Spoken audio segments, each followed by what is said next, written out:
Good afternoon, all of you. Today in this practical class, I will discuss only the theoretical part of it, and the practical we will do when the classes resumes normally. Now today we will learn about the estimation of hemoglobin, packed cells volume and ESR. Now first is estimation of hemoglobin. What is hemoglobin? It is the main component of the red blood cell. When fully saturated, each gram of hemoglobin holds 1.34 ml of oxygen, and the main function of the hemoglobin is to transport oxygen from the lungs. Now another term is reduced hemoglobin and oxyhemoglobin.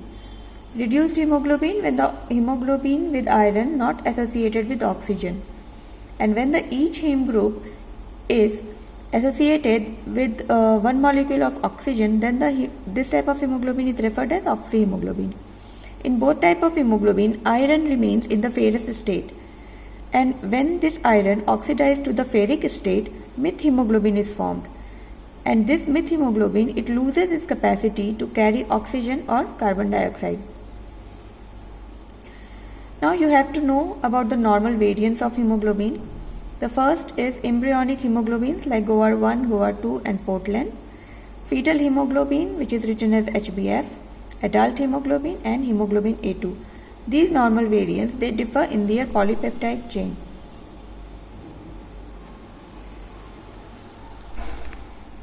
Similarly, there is abnormal variants of hemoglobin like hemoglobin S, C, D and E. Now there are some derivatives like methemoglobin.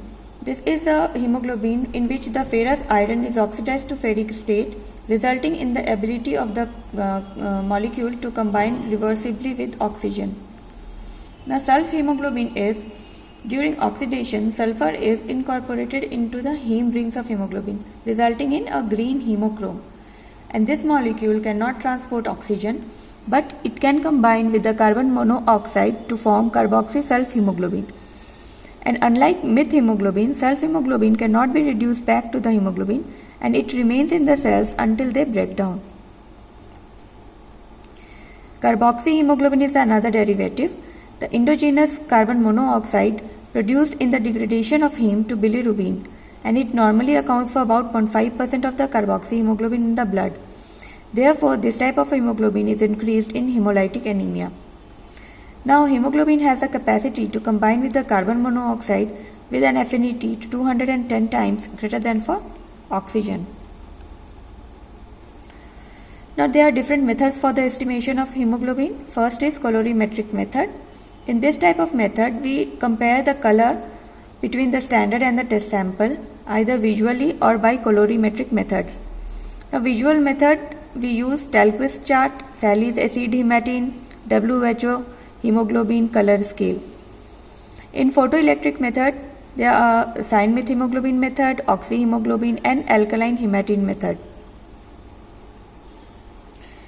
There is gasometric method. In this type of method, we actually measure the oxygen carrying capacity of the blood in Vance-like apparatus. Then value of the hemoglobin is derived indirectly by the formula, that is 1 gram of hemoglobin carries 1.34 ml of oxygen. Now the problem with this method is it measures only the physiologically active hemoglobin which can carry oxygen. So methemoglobin, self-methemoglobin, they cannot be measured by gasometric methods. Chemical method, in this method we first derive the iron content of the hemoglobin, then value of hemoglobin is derived indirectly by the formula, that is 100 gram of hemoglobin contains 374 mg of iron. Now this is also a time taking and tedious method. Now the fourth one is specific gravity method. Here we a rough estimate of hemoglobin is obtained from the specific gravity of blood as determined from copper sulfate technique.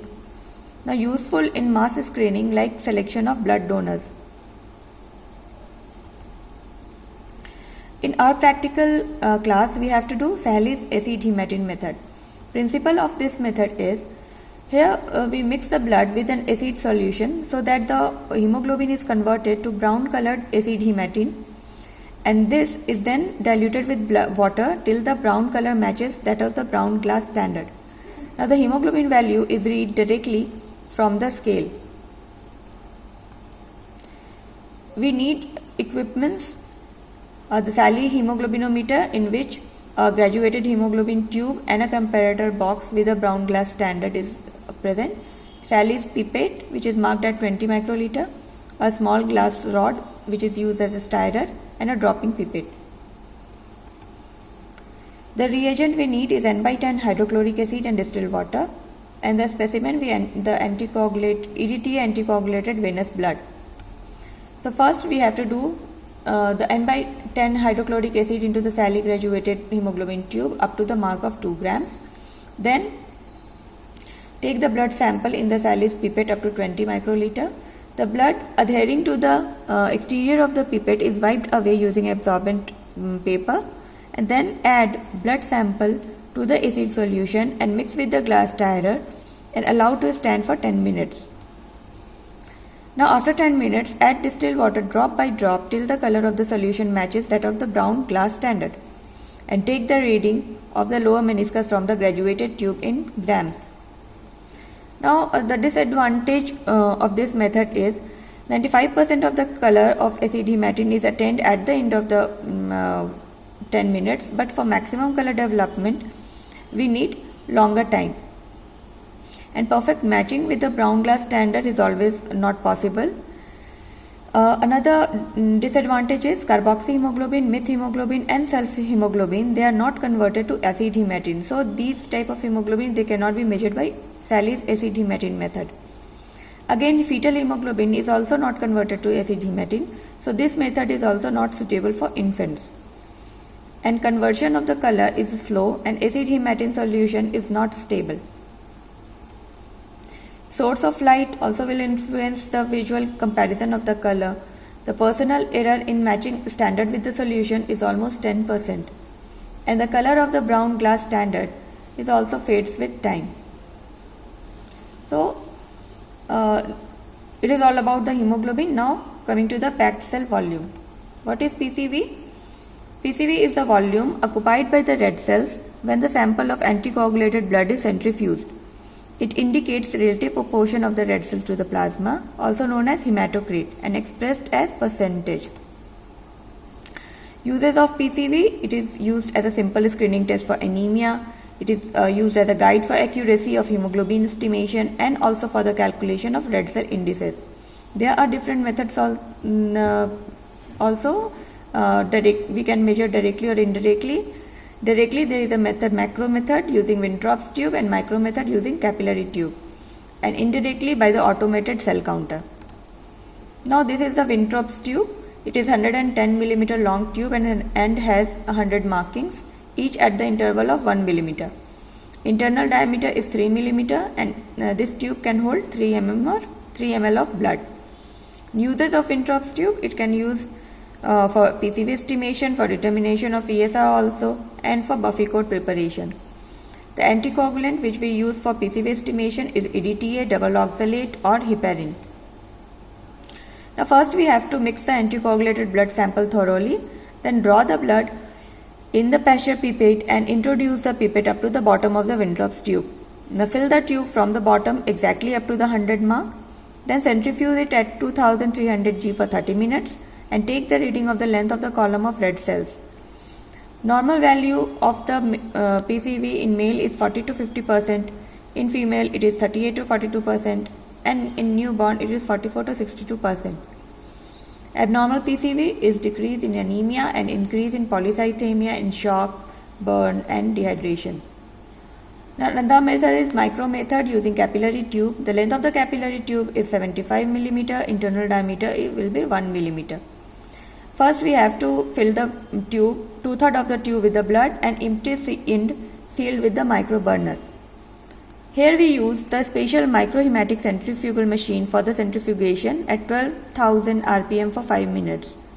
And reading should be done by microhematocrit reader. If it is not available, then we have to take the ratio of RBC column and the whole column over the graph paper or ruler. Advantage of the micro method is a very small amount of blood is required and it is very rapid and convenient for the routine work. Now coming to erythrocyte sedimentation rate. What is ESR? It actually measures the rate of settling or sedimentation of the erythrocytes in anticoagulated whole blood.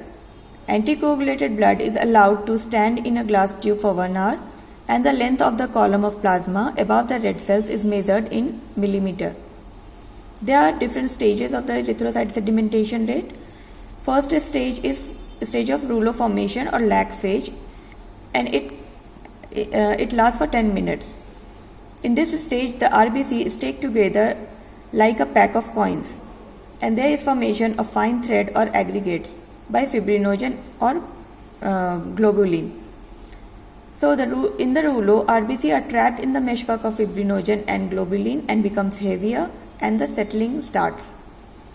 Now in second phase, it is a phase of rapid fall or sinking or decantation phase, and it lasts for 40 minutes. The longer the tube, the longer is this stage, and the ESR will be increased.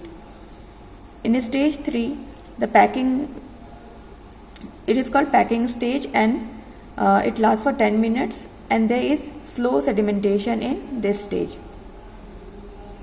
There are different factors which affects the ESR. So the factors increasing ESR are old age, pregnancy, anemia, elevated fibrinogen, macrocytosis, and technical error like high temperature, tilting of ESR tube, etc. Factors decreasing ESR are macrocytosis, low fibrinogen, polycythemia, marked leukocytosis, and vibration of tube during test. Now why we do ESR? Although it is a non-specific test, but rise in ESR is suggestive of indirect diagnostic significance in the diseases associated with increased production of acute phase proteins. And it also has a prognostic assessment. It helps in monitoring response of the treatment by measuring ESR at a specific interval. The abnormal levels of ESR: rapid ESR found in infection like tuberculosis, chronic osteomyelitis, chronic lung abscess, bacterial endocarditis, acute hepatitis, autoimmune diseases like SLE, rheumatoid arthritis, in inflammatory diseases like MI, temporal arteritis, polymyalgia rheumatica, in malignancy, in periproteinemia like multiple myeloma, cryoglobulinemia, and some other condition like anemia or renal diseases with azotemia, and with the administration of oral contraceptive pills and dextran. Slow ESR is found in polycythemia, congestive heart failure, sickle cell anemia, and anisopoikilocytosis. There are different methods for the estimation of ESR. First is Westergren method, Wintrop's method, zeta sedimentation rate, and micro ESR. We have to do in our practical class Westergren method. The equipments we need is Westergren ESR tube. Actually, it is not a tube, it is a pipette. It is a straight glass pipette opened from both ends, measuring 300 mm in length and calibrated in millimeter from 0 to 200. The internal diameter is 2.5 mm. The markings are at lower two-thirds of the tube. We need a Westergren stand, and the anticoagulant which we used is trisodium citrate dihydrate, and it is used in the ratio of 4:1. 4 is the blood and 1 is citrate. Now first we have to mix the anticoagulated blood thoroughly. Then Westergren tube is filled with the blood sample up to the mark 0. There should be no air bubbles in the blood. Then the tube is placed in the vertical position in the stand and left undisturbed for 1 hour. After 1 hour, read the height of the column of plasma above the RBC in millimeter. Wintrop method. Here Wintrop tube can be used for the estimation of both ESR and PCV. After obtaining ESR in the first hour, the tube can be spun in a centrifuge to get a PCV. This method is more reliable than when ESR is low. EDTA and double oxalate is used as an anticoagulant. Zeta sedimentation ratio ZSR. Here we require a special device called Zeta fuse, and the specificity of ZSR is it is not affected by anemia, unlike the Westergren method. The micro ESR, here the capillary blood is used, which is collected in anticoagulated coated capillary tubes, and it is suitable for the small children. Now that's all about this practical class. Thank you very much.